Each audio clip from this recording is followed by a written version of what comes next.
All right, thanks for tuning in to more hockey coverage on the Prime Sports Radio Network, Prime Sports Hockey East.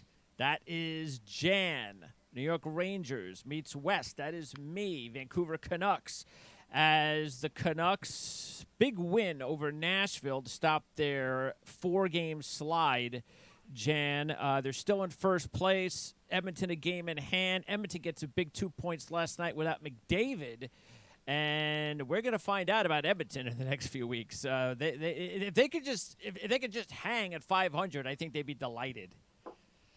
Absolutely. McDavid's out 2 to 3 weeks with a quad injury. Yesterday, it was the guys that you would expect to step up, and one guy who's been stepping up that probably wasn't expected. So Leon Draisaitl has, been a beast this year. He's actually outperformed McDavid in terms of point production. Then you add in Ryan Nugent-Hopkins, who's also had a very good year and also was a number 1 pick overall. But those two guys have been joined lately by Kailer Yamamoto.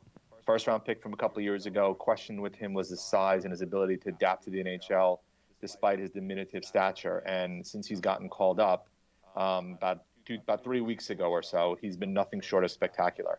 Not necessarily at the McDavid or the Draisaitl level, but he has provided some additional scoring, making up in terms of the absence of some of the other guys in terms of the point production. But now with McDavid out, guys like that, like Yamamoto, have to take another step up. And if they're able to survive, and they've gotten really good goaltending from Mike Smith, taking over from Mika Koskinen, who had actually outplayed Smith early in the year, Edmonton is going to be a tough out. The key for them, as you and I both know, is their defense, right? If their defense can be somewhat decent, and they've locked up a guy for 2 more years, Darnell Nurse, they gave a 2-year deal, I think the total package was $11.2 million, so $5.6 million for each of the next 2 years to lock up one of their top defensemen. You look at him and Clefbaum and a couple of others. If they're able to add one more defenseman, it is feasible, knowing how good McDavid is and Draisaitl and being joined by RNH and Yamamoto. They could make a run like they did a couple of years ago when Cam Talbot took them all the way, I think, to the Western Conference Finals. So that's a team that's interesting. But as you talked about, Vancouver is still right now in first, even though Edmonton's got a game in hand. You probably have a little bit of worry about Brock Besser because he's banged up a little bit.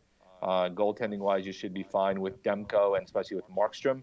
Offensively, even with Besser out, you have guys who can score there. And defensively, we know how good Quinn Hughes is. But, I'll ask you, because I'm sure we'll get to the Rangers, if Vancouver, quote-unquote, is going for it, seeing how wide open and how much parity is in the West, what's the one area of need that you would identify for the Canucks right now with about 2 weeks to go to the deadline? Well, again, as we talked about last week, to me, the dream guy is Toffoli. I think they are going to try to make a deal with a player that they have a little bit more control over, though, which Toffoli is not that type of player. But I don't think unless it is a Toffoli, I just can't see that they're going to make any big deals. I think they're going to hope they get Ferland back. Ferland will be like a trade deadline acquisition because he really hasn't played much at all this year. I think they have enough depth in their system at defense, so I think they've got the ability to trade a couple of depth defensemen. Everybody always looks for defensemen around the NHL. It's not that Vancouver's got a great defensive core, but I don't see a defenseman out there because everybody. You tell me as far as defensemen. I don't. Because, look, St. Louis is not going to – they're not going to trade Pietrangelo. That's not happening. So I don't even know if there's a defenseman out there right now that would be a blockbuster player that is obviously on the trade deadline, correct? Blockbuster, I don't know if I'd say blockbuster. There's always guys that are surprised to be dealt. St. Louis is still, in the throes of contention, and they're not going to necessarily move a guy like Pietrangelo, who's their captain, especially now with the unfortunate news with Jay Bouwmeester, which the expectation is probably Bouwmeester is going to miss the rest of the season based upon the incident that happened yesterday. And there'll be more news that's coming out today from GM Doug Armstrong. And our thoughts and prayers are clearly with Jay Bouwmeester and the whole organization, given what happened. But you talk about, if you think about that, that's Bouwmeester, that's Pietrangelo, and Tarasenko's been out a year. So I guess if they don't think Pietrangelo's coming back next year, that they can't afford him, with Bouwmeester going out now, you may actually have to think about that. You might actually have to think about, are we realistically going to win the Cup? Because if we don't really think we have a shot to win it again with these players, these key vital guys out, maybe we do have to make the trade. The one caveat I'll give you on that is we saw what happened last year with St. Louis, right? Once a team gets in, if you have a hot goalie, you never know what can happen, right? But losing Boomeister takes one of the minute-munching guys that they have off their blue line. Colton Parayko has stepped up a little bit this year, and you have Pietrangelo. The question is who else do you have that you really can count on? Boomeister was one of those guys who was the third member of that triumvirate where you can probably play him 20, 22 minutes a night and not be concerned when the other top lines are on the ice. And that's kind of the key as you go to the playoffs. I mean, you saw a couple of years ago, right, with Brett Burns with San Jose when they made their run. They had, Burns and Vlasic and other guys who you would almost use your top four from the majority of the game and then interspice your the pairing periodically to try to give these guys a little bit of a rest and to go right back to your top four on defense. So that's kind of the key when it comes to the playoffs is how good is your top four?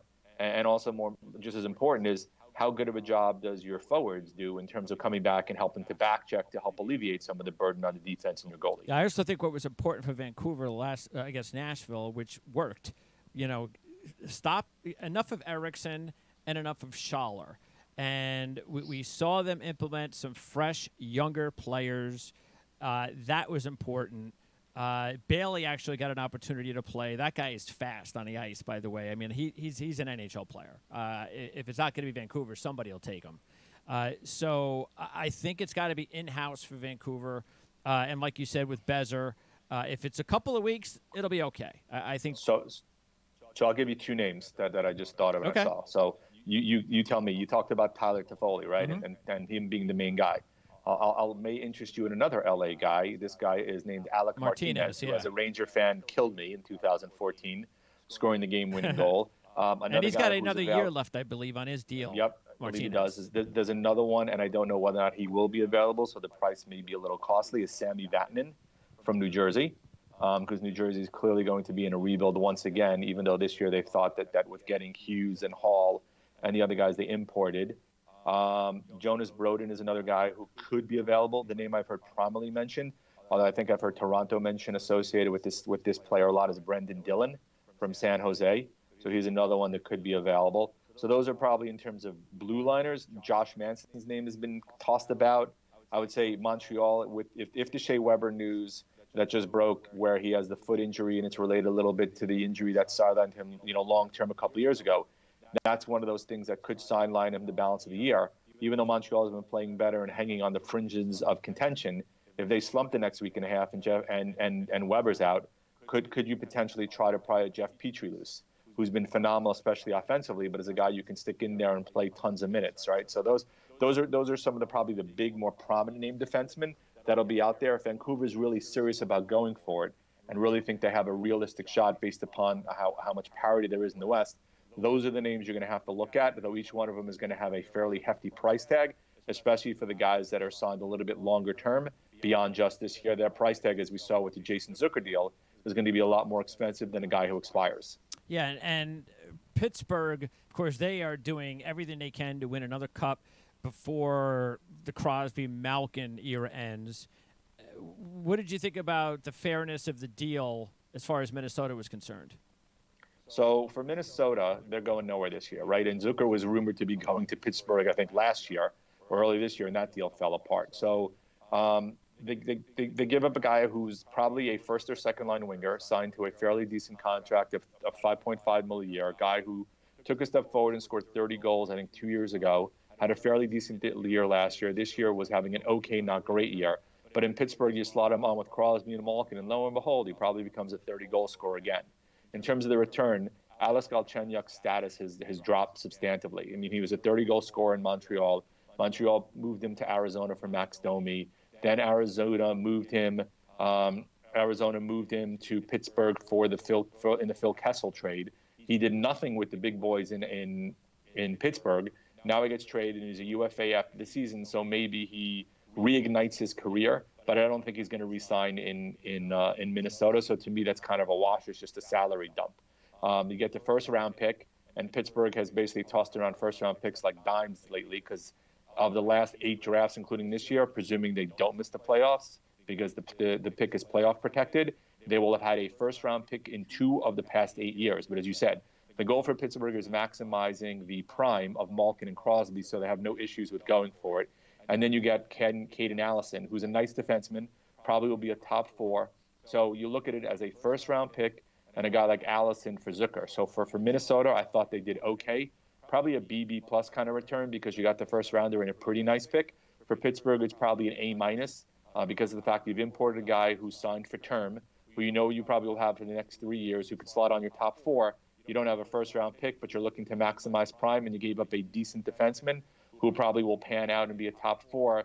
But even in Pittsburgh, you look at if Letang is healthy and Pedersen, who you just signed long-term, and John Marino, who just got hurt, who may need to be replaced. They have guys who can replace them. So I think it's a good win for Pittsburgh. I think Minnesota did fairly well overall. They would have liked to get a different piece other than Galchenyuk, unless they can turn him into some kind of a mid to late pick and maybe kind of add something into the value of that trade.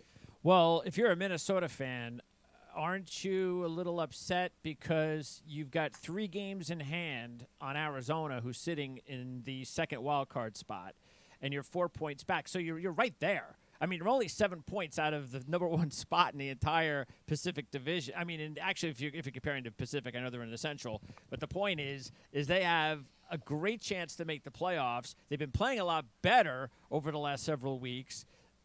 Aren't you upset, or did you already know the writing was on the wall? I think they viewed the writing as well, but I do understand the view of being upset, right? So if you really honestly think that you're not going to contend, and look, Zuccarello hasn't been great since he signed his long-term deal, and we argued at the time whether or not that was a wise move. They've gotten fairly, in my opinion, pardon my language, crappy goaltending out of Devin Dubnyk this year, and Alex Stalock has been great. I think he's won 5 of his last 6 and probably should be the number 1 based upon his play. You look at the blue line with guys like Brodin and Dumba, who hasn't had a particularly good year. Eric Stahl's had a very solid campaign this season. Kevin Fiala has really panned out, especially lately. So you can make the argument that, hey, why don't we just go for it and see what happens? But maybe their view is internally that we're overachieving. We're doing it with mirrors. We don't think we're going to be contenders down the road. We need to rebuild. But I do understand the view of, hey, guys, we're 6 or 7 points out of contention. We have 3 games in hand. We have a shot at making the playoffs. Why are we dealing with a guy now who is a core member of the team to try to look to the future? Yeah, you got to wonder how that is going to play in the locker room over the next few weeks up until the deadline. Because if I'm in the locker room, I'm thinking, well, they don't really care about playoffs. And if they don't care about the playoffs, why should I? So keep an eye on Minnesota, and because they just had a bad loss their last time out. By the way, Colorado just a point now behind St. Louis for the Central lead. And with the 2 stars out for St. Louis, wow, Colorado's coming on right now, and maybe it's inevitable that Colorado's going to end up as the number 1 seed in the West. It could be, but they have a decent loss in Nazem Kadri, who just got injured the other day and is listed as I believe, week to week. So clearly depends on how long their injury is going to be. They actually were scouting the Rangers-Winnipeg game fairly heavily yesterday. Clearly, we all know that they've been on the Chris Kreider talks going all the way back to the draft last year when they didn't want to part with a first-rounder for him. Now, with Kadri out, it is possible that they could end up looking to try to acquire another forward. They are getting really good goaltending play out of Philipp Grubauer, especially lately, ever since he came back from his injury. Pavel Francouz has done a nice job in terms of backing him up. You look at up front with McKinnon and Landeskog. Mikko Rantanen came back from his injury. We know what Cale Makar has done on the blue line, how good Ryan Graves has been. To me, that's a team that if they get good goaltending out of Grubauer, and a couple of years ago, he was the guy actually in net heading into the playoffs when Washington won the Cup. That he faltered early on in that series against Columbus and was replaced by Braden Holtby, who carried the Caps to the Cup. He was the guy that actually had surpassed Holtby in net. And then he signed a 3-year deal with Colorado that following offseason for $10 million. We know just what he brings to the table. So if you get good goaltending out of him, you know what you have defensively. If Kadri's not out long-term, and if they supplement with another forward, and we've talked about some of the names, Jean-Gabriel Pageau's another guy they could look at. There is a couple of other forwards they could look at. Colorado, to me, with the offensive firepower they have in that first line, especially if Kadri comes back and you balance the lineup, they're going to be awfully tough to face, especially if a guy like a filler guy, like a Carl Soderberg, or some of the other guys they have can balance out the scoring and provide some depth up front. They're going to be a very tough team to face come playoff time. Before we leave the West and go to the East, one last thing on Vancouver. Just love the retro uniforms again against Nashville.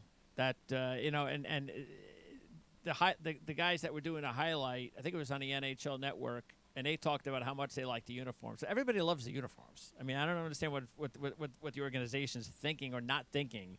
Bring those damn uniforms back. Everybody loves them.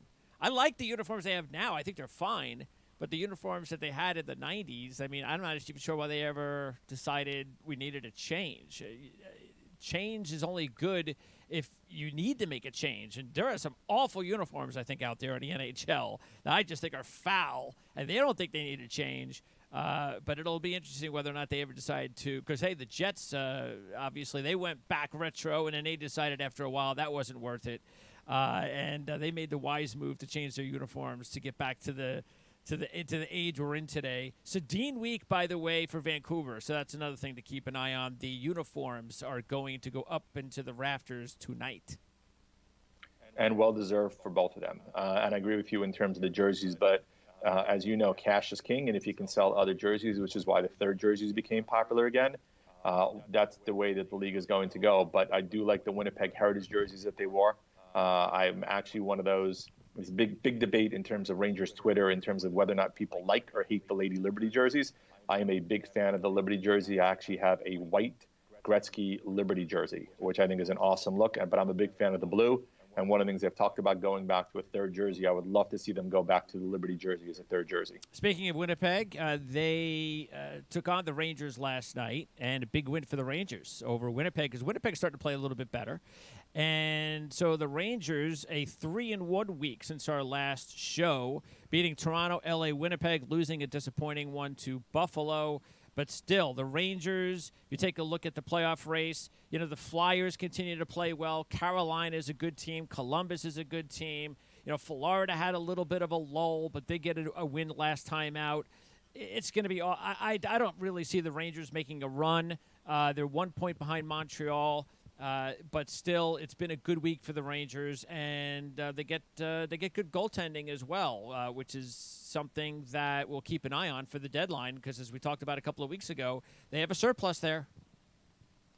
Yes, a surplus, but I don't foresee anybody moving, as I've said a couple times. I know there's been a lot of chatter and talk about it, but I've said repeatedly there's no reason for them to move anybody now. They can play this out until the end of the season. But after Sunday's game, in which they completed their homestand 2-2, with a solid win against LA, David Quinn kind of said, we're done with the rotation. We're going to go with the guy who's the best goalie. And right now it's Igor Shesterkin who's been the best goalie. And he was great again yesterday, 40-plus saves. Not a lot of them coming from high danger slots, but still 40-plus saves. Third time in the 7 games that he's played, he's saved 40 or more, which I think sets a new record. He's clearly become the man between the pipes. His ability to handle the puck has been a difference maker. His also ability to control rebounds and deaden shots and not give up too many easy rebounds for high danger scoring chances has been well received. And then you look at what Chris Kreider, who's probably the most prominent name on the block, has been doing the last 25, 26 games. I think he's got 27 points his last 26 games. I think he's got 15 or so goals, 11 or 15 goals in that stretch. He's been phenomenal. As you mentioned, though, they've got a long road to hoe, a lot of guys to jump in front of. They're in the midst of a span of 3 straight road games, which started Winnipeg, and also 5 of the next 6, including that game on the road. So we'll get a better sense in terms of by that point in time when that road trip ends, just where New York is. And then not that they have a lot of easy games. I mean, they do go to Minnesota.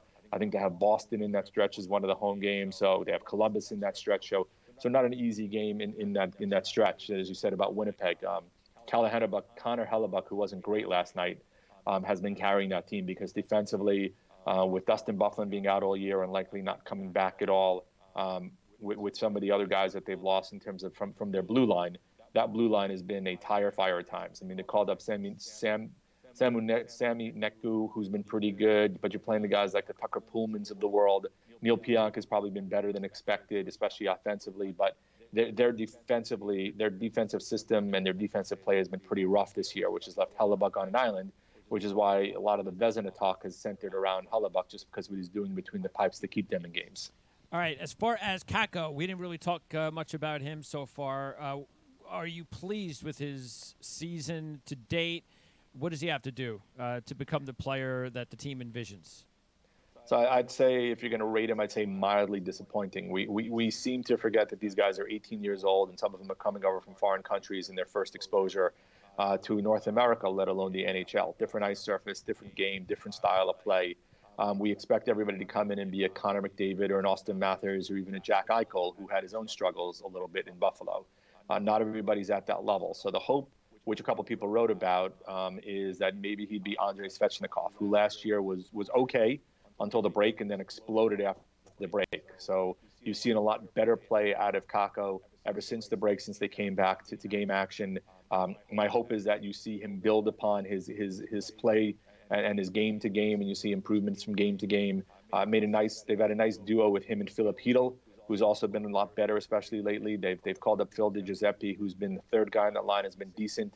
What you look to see is continued growth, and you look to see, okay, you got your feet wet, you showed some improvement. Now hopefully the follow-up is that next year you take the leap. Maybe not at the Svechnikov level, who's been phenomenal for Carolina, but maybe, a little tier below that you build upon year after year, and maybe year 3 is when you start to see really what you expect out of him. But for me, as an 18-year-old, we have unfortunately at times advanced expectations, and sometimes we need to realize we need to reel those expectations back a little bit to kind of figure out what reality is versus the hope and fantasy in terms of when you draft these guys even high up. I mean, Jack Hughes is the number 1 pick, has struggled a little bit, which isn't a surprise. So not everybody comes in with the splash that we've seen from some of the rookies, and those guys maybe need to be viewed as aberrations and exceptions rather than the norm.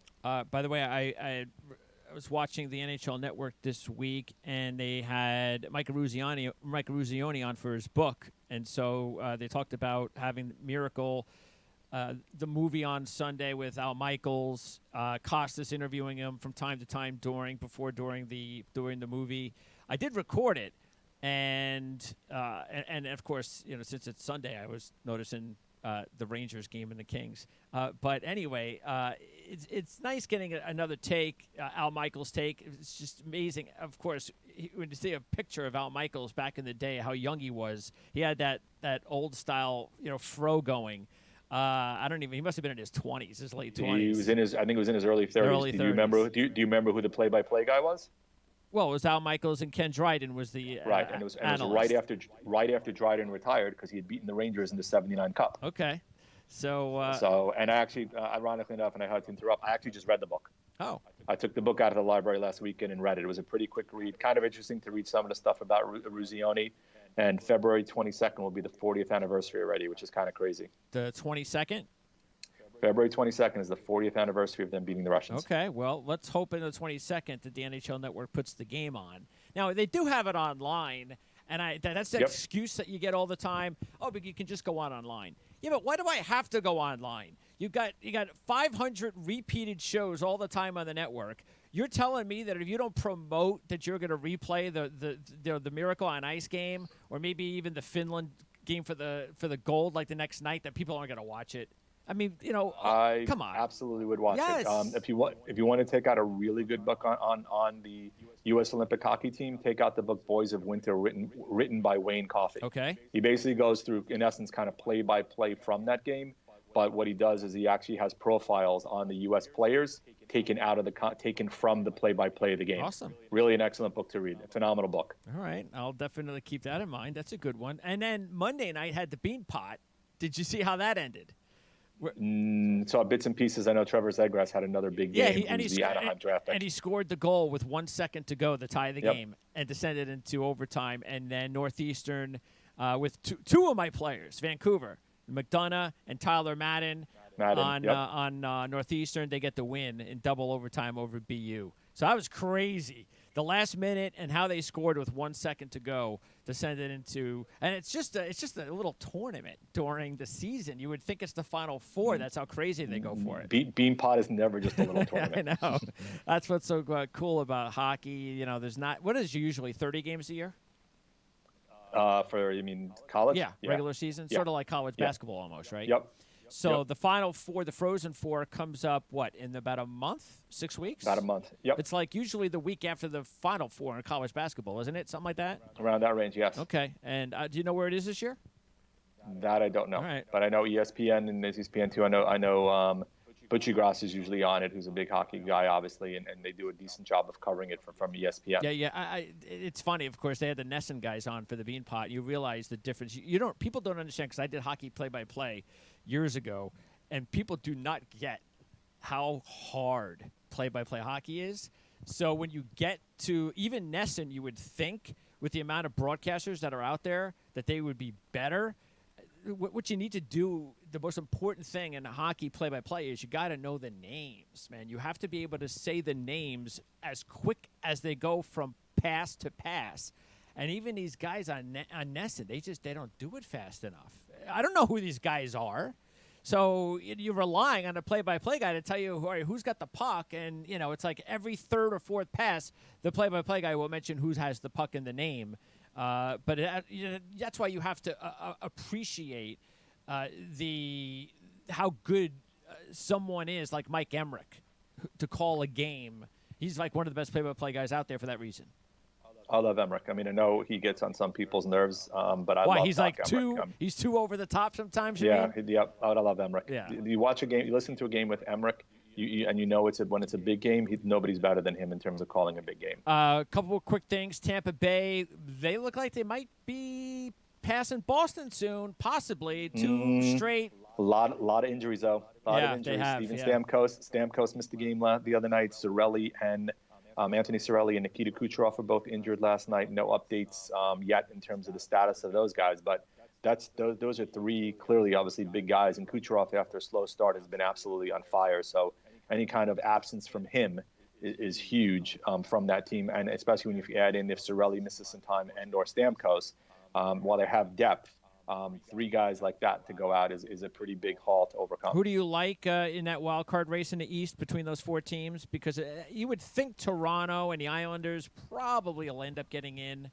But look, if you want to include 6 teams, you tell me which of those teams are going to make it. 4 out of those 6. I think Carolina still needs some help up front to have a shot. Montreal, as we talked about, if they lose Shea Weber, they're that's not coming almost back. That's a huge loss for them, right? I like Columbus, but Columbus has got Cam Atkinson out 2 to 3 weeks, which is a huge loss.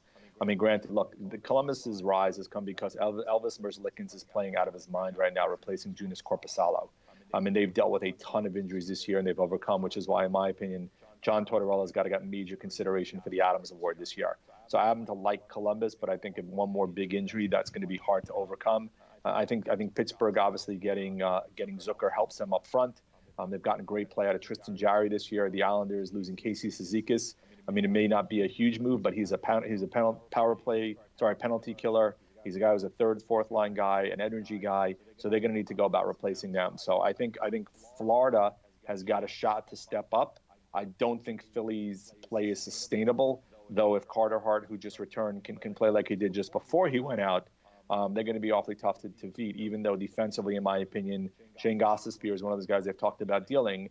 Even though Travis Sanheim's been okay and Provorov has been pretty good, they need major help on the blue line, in my opinion. So everybody needs help on the blue line. Everybody needs help on the blue line, and I have to look. It's kind of hard to argue against Toronto. They're making do without Morgan Riley. I mean, the longer Riley's out, and especially Frederik Andersen's been out, the Jack Campbell trade has actually worked out pretty well for them because he's given them solid backup goaltending. So if they can withstand the loss of Andersen until he comes back and still continue to withstand the loss of Riley, if Riley can come back even in, let's say, early to mid-March and giving them another month to the deadline, to the playoff start, I think Toronto's got a pretty good shot at earning the third spot coming out of the Atlantic Division. And lastly, Giordano has been out for a little bit. He's kind of week to week for Calgary, right? Hamstring injury week to week. Yep. No set time. I mean, it wouldn't surprise me if he missed 3 to 4 weeks, which he was not having the kind of year he had last year. Well, last year we viewed as an aberration, but still the captain of that team and a huge loss, especially on the blue line from a guy who plays 24, 25 minutes. Yeah, we haven't even gotten into yet the whole Calgary craziness from Bill Peters this year, and one of these weeks we'll get to it. And then also Seth Jones, big blow for Columbus. Huge blow. Probably out, they said, about 8 to 10 weeks after ankle surgery. I mean, that's a best-case scenario right now. Puts a lot more pressure on Zach Werenski, who's gotten career-high 17 goals. And this is just another thing we talked about. Columbus withstanding injuries. Marcus Nutavara is now the new number one pairmate for Werenski, which is a major change from Jones. So if Tortorella can keep doing what he's doing, Merzlikins keeps playing as he's playing, Columbus has got a shot. But sooner or later, you're going to hit a saturation point, and you can't overcome all the injuries you've sustained. All right, Jan, appreciate it. What's going on for RotoWire and your Rangers coverage? Rangers coverage clearly is, the day-to-day recaps, and I haven't even gotten into trade scenarios because right now your guess is as good as mine what direction they're going to go in. Kind of changes from almost game to game right now depending on where they are. I mean, there's a lot of guys who could be available. Kreider's been talked about. Buchnevich has been talked about a little bit. Tony DeAngelo has been talked about. Jesper Fast, Alexander Georgiev. I mean, Ryan Strome. I mean, there's like a third of the team at a minimum almost that could be up for trade right now. So it's going to be one of those that's going to come right down to the deadline on the 24th and kind of see what happens. So still doing my weekly articles, I'm sure. My article, which will be submitted, I think the 24th to 25th is when my articles due that week. So I'm sure I'll cover a bunch of guys whose value has risen or fallen based upon the trades of where they've gone to. So that'll be part of the column that comes out depending on the trades. Clearly, Jason Zucker is one of those guys whose value has spiked now that he gets to play with Malkin or Crosby. All right, Jan, so one more show before the deadline, and then we'll have a post-deadline show, hopefully Tuesday, because Monday, what is that, the 24th, I believe? Correct. That's the deadline, so hopefully we'll be on the air the 25th and give everybody as much info as we can post-trade deadline, which is a huge day in Canada, and it should be a huge day across the NHL here in the States as well. Jan, appreciate it. We'll talk to you next week. Sounds good.